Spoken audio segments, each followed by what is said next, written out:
Hello guys, అసలు big బాస్లో ఏమవుతుందో నాకైతే అర్థం కావట్లేదు. ఫస్ట్ ఆఫ్ ఆల్ ఈ చిల్లర బ్యాచ్ని ఎక్కడి నుంచి తీసుకొచ్చారో నాకు అర్థం కాలేదు. ఆ సోనియాని చూస్తుంటేనే కంపరంగా ఉంది.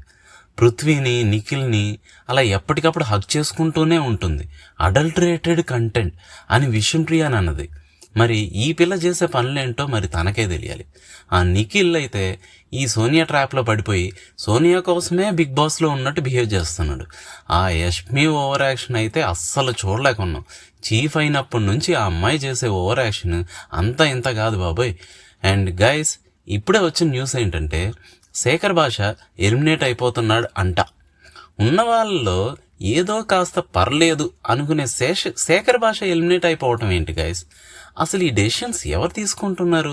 నిజంగా ఆడియన్సే ఈ డెసిషన్స్ తీసుకుంటున్నారా? ఒక ఆడియన్స్గా నేనైతే శేఖర్ భాష ఎలిమినేట్ అవ్వాలి అనుకోవట్లేదు. లేకపోతే ఫాదర్ అయ్యాడు కాబట్టి తనే వెళ్ళిపోవాలనుకుంటున్నాడా? మీరేమనుకుంటున్నారు గైస్? కమెంట్స్లో చెప్పండి.